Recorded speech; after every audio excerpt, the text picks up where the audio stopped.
नमस्कार विद्यार्थियों, हम पढ़ रहे थे राजस्थान के दुर्ग या किले। और लास्ट में हमने जो पढ़ा था वो पढ़ा था लोहागढ़ का दुर्ग भरतपुर। आज हम पढ़ेंगे जूनागढ़ का दुर्ग बीकानेर के अंदर।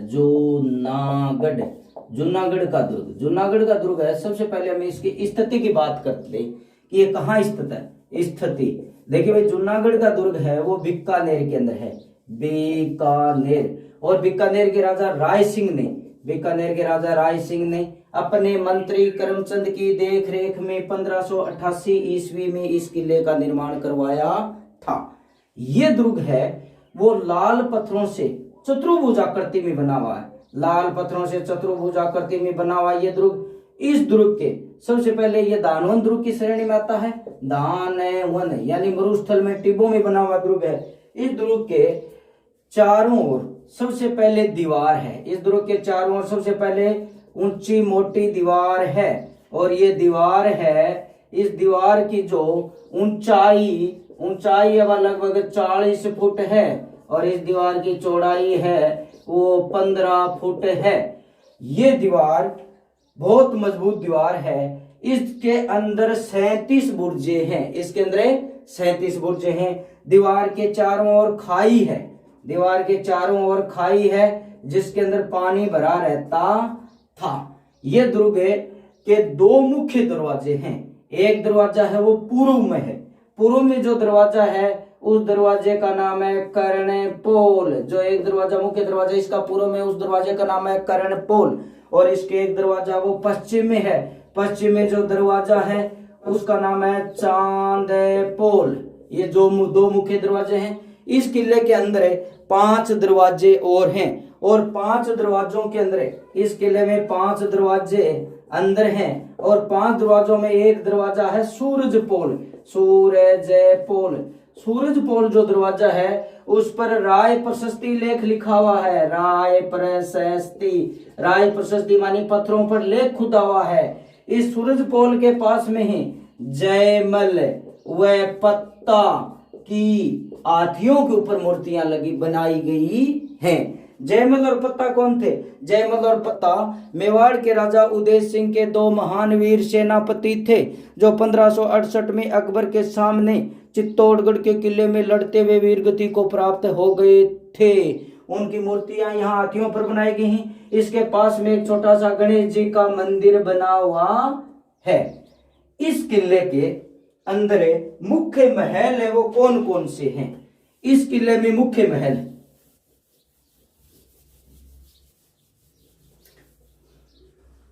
इस किले में मुख्य महल है वो कौन कौन से हैं? इस किले में मुख्य महल है अनूप महल। अनूप महल बहुत सुंदर सोने की चित्रकारिता के लिए प्रसिद्ध है। यहाँ बीकानेर के राजा महाराजाओं का राज तिलक हुआ करता था।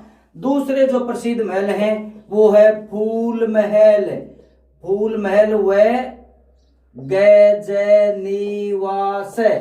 ये बहुत ही सुंदर चित्रकारिता के लिए, बहुत ही सुंदर बारीक शीशे की कटाई के लिए, शीशे की चित्रकारिता के लिए, शीशे की कटाई के लिए दोनों महल हैं वो बहुत ही ज्यादा प्रसिद्ध हैं। उसके बाद में इसमें एक प्रसिद्ध महल है गंगा महल है वो लाल पत्थरों की कारीगरी के लिए प्रसिद्ध है। गंगा महल है वो लाल पत्थरों की कारीगरी के लिए प्रसिद्ध है।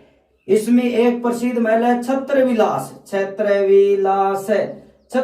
महल है। इसके लकड़ी की छत है। और इसमें श्री कृष्ण भगवान के और कृष्ण लीला के चित्र बनाए गए हैं। इसमें श्री कृष्ण लीला के यानी रास लीला के चित्र इसके अंदर बनाए गए हैं। बहुत ही सुंदर चित्रकारिता डिजाइन के लिए ये महल है वो प्रसिद्ध है। इस किले के अंदर प्राचीन समय के हस्तलिखित ग्रंथों का भंडार है और प्राचीन समय के हथियारों का भंडार है। इस किले में प्राचीन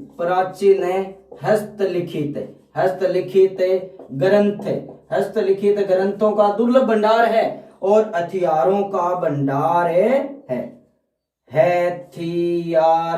हथियारों का भंडार है। इस किले के अंदर जूनागढ़ का किला बीकानेर के अंदर है। 33 करोड़ देवी और देवताओं, 33 करोड़ देवी और देवताओं का वाहन है। लेकिन 33 करोड़ देवी और देवताओं की गद्दी है, वो है मंडोर जोधपुर में, वो है मंडोर जोधपुर के अंदर है। मंडोर जोधपुर के अंदर है 33 करोड़ देवी देवताओं की गद्दी या साल है, और 33 करोड़ देवी देवताओं को वाहन है, वो है जूनागढ़ का किला बीकानेर के अंदर है। तो विद्यार्थियों ये था जूनागढ़ का दुर्ग बीकानेर। विद्यार्थियों अब हम पढ़ेंगे नागौर का दुर्ग। नागौर दुर्ग या नागाना, नागौर या नागाना। सबसे पहले मैं इसकी स्थिति की बात करेंगे कि ये कहाँ स्थित है। स्थिति देखिए भाई, नागौर का दुर्ग है वो नागौर के अंदर है। नागौर का दुर्ग नागौर के अंदर है। ये दुर्ग दानवन दुर्ग की श्रेणी के अंदर आता है। ये दुर्ग इस प्रकार से दानवन माने टिब्बों के बीच में बना हुआ है। इसके चारों ओर दोहरी दीवार है, दोहरी यानी 2 बार दीवार का परकोटा है इस दुर्ग के अंदर। इस दुर्ग के अंदर दोहरी दीवारें है, 28 बुर्जे हैं और 6 विशाल दरवाजे हैं। 6 विशाल दरवाजे इस दुर्ग के अंदर। इस किले का निर्माण है चौहान राजा सोमेश्वर के काल में केमास नामक एक सामंत ने 1154 ईस्वी के अंदर इस किले का निर्माण करवाया था। इस किले के अंदर प्रसिद्ध महल कौन से हैं? तो इस किले में प्रसिद्ध महल है बादल महल। इस किले में प्रसिद्ध महल है बादल महल, और दूसरा है शीश महल। ये महल सुंदर चित्रकारिता के लिए प्रसिद्ध है। इसमें बहुत ही सुंदर चित्र बनाए गए हैं। कौन से चित्र बनाए गए? राज दरबार का राजा लोग वो किस प्रकार से दरबार लगाया करते थे, किस प्रकार से जनता की समस्याओं का समाधान किया करते थे। राजसी वैभव का मतलब है राजा महाराजाओं का जीवन कैसा था, किस प्रकार से वो विलासी जीवन व्यतीत करते थे, किस प्रकार से उनकी खान पान सुख सुविधा थी। लोक जीवन है, उस समय लोक जीवन के चित्र बने हुए। आम जनता का रहन सहन खान पान वेशभूषा, उस समय आम जनता का जीवन है वो किस प्रकार का था। इसके अंदर जो चित्र और कौन से चित्र बनाए गए हैं? पेड़ के नीचे संगीत सुनता प्रेमी युगल, ये प्रसिद्ध चित्र इस किले के अंदर इस बादल महल और शीश महल के ऊपर बनाए गए हैं। और उद्यान के अंदर महिलाएं वो क्या कर रहे हैं? नृत्य कर रहे हैं, संगीत गा रहे हैं और विचरण कर रहे हैं। ये चित्र इस किले के अंदर बनाए गए हैं। इस किले में विभिन्न नस्लों के घोड़े, विविध नस्लों के घोड़ों के चित्र बनाए गए हैं। और इस किले के अंदर बेल, बूंटी और प्राकृतिक सुंदर चित्र बनाए गए हैं। इस किले के अंदर नागौर के किले के अंदर अकबर ने 1570 ईस्वी में नागौर दरबार लगाया। सन 1570 ईस्वी में अकबर ने नागौर दरबार लगाया। अकबर ख्वाजा मोइनुद्दीन चिश्ती की दरगाह पर जियारत करके वापस लौटते समय 1570 ईस्वी में उसने नागौर के किले में नागौर दरबार लगाया। और वहां राजस्थान के राजाओं को उसने निमंत्रण भेज दिया कि जिसने मेरी अधीनता स्वीकार नहीं किया वो आए और मेरी अधीनता स्वीकार कर ले। और उसमें राजस्थान के कई राजा, बीकानेर, जैसलमेर, जोधपुर के मोटा राजा उदय सिंह, ये काफी राजा आए और अकबर की अधीनता भी स्वीकार कर ली। बाकी विस्तार से हम इतिहास में पढ़ेंगे।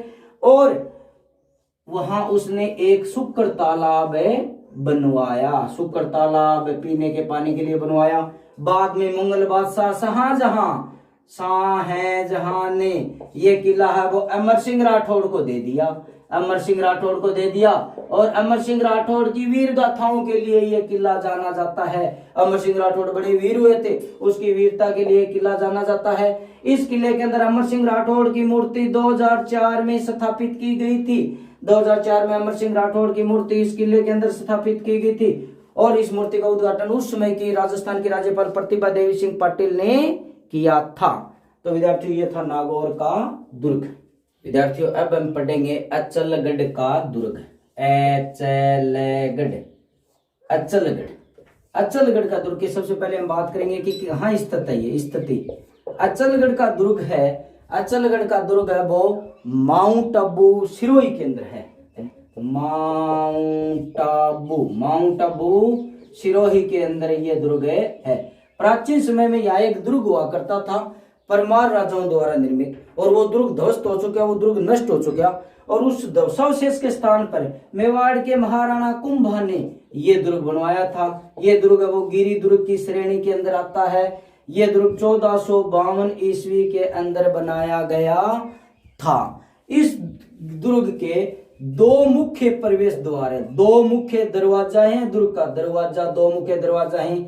एक दरवाजा को नाम है अनुमान पोल, और दूसरे दरवाजे का नाम है गणेश पोल। ये दो मुख्य दरवाजे हैं इस दुर्ग के अंदर। इस दुर्ग के अंदर जो प्रसिद्ध महल बने हुए हैं, इस दुर्ग के अंदर जो प्रसिद्ध महल बने हुए हैं, वो महल है, इस दुर्ग के अंदर प्रसिद्ध जो महल है वो महल है कुंभा का राजप्रसादा, कुंभा का राजप्रसादा, और जोखा, कुंभा की रानी जोखा रानी का महल, कुंभा की जोखा रानी का महल। ये महल इस दुर्ग के अंदर बने हुए हैं। इस दुर्ग के अंदर मंदिर कौन कौन से बने हुए? इस दुर्ग के अंदर कुंभा और कुंभा के बड़े बेटा उद्दा की मूर्तियां बनी हुई हैं। कुंभा की हत्या उसके बड़े बेटा उद्दा ने कर दी थी, इनकी मूर्तियां बनी हुई हैं। इस कुल किले के अंदर गोमुख जी का मंदिर बना हुआ है। इस किले के अंदर कुंभा स्वामी विष्णु भगवान, कुंभा के आराध्य देव विष्णु भगवान का मंदिर इस किले के अंदर बना हुआ है। इस किले के अंदर जैन धर्म के प्रथम तीर्थंकर ऋषभ देव या आदिनाथ का मंदिर, ऋषभ देव या दूसरा नाम आदिनाथ, और जैन धर्म के 23वें तीर्थंकर पार्श्वनाथ का मंदिर इस किले के अंदर बना हुआ है।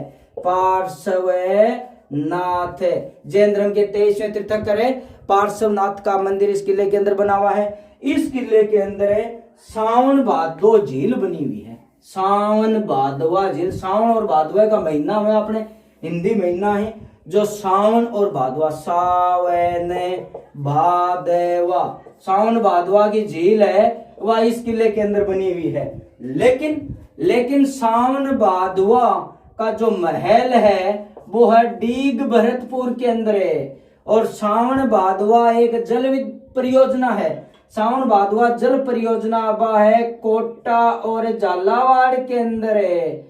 और एक सावन भादवा कढ़ाई है, जगह में प्राचीन समय में कोई चावल वगैरह या कोई मिष्ठान वगैरह इस प्रकार से बनाते थे।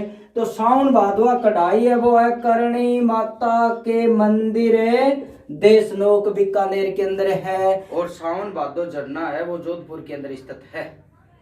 इस किले के अंदर गुजरात के शासक महमूद बेगड़ा ने आक्रमण कर दिया था। इस किले में गुजरात के शासक है महमूद बेगड़ा ने आक्रमण कर दिया था और इस किले के अंदर मंदिरों को, मूर्तियों को तोड़ दिया और उसको नष्ट किया। तो विद्यार्थियों, ये था अचलगढ़ का दुर्ग। अब हम पढ़ेंगे भैंसरोडगढ़ का दुर्ग। भैंसरोडगढ़ का दुर्ग। भैंसरोडगढ़ का दुर्ग है वो भैंसरोडगढ़ चित्तौड़गढ़ के अंदर है। भैंसरोडगढ़ है वो चित्तौड़गढ़ के अंदर है, चित्तौड़गढ़ के अंदर। और ये दुर्ग है, ये दुर्ग बेसासा नाम के व्यापारी,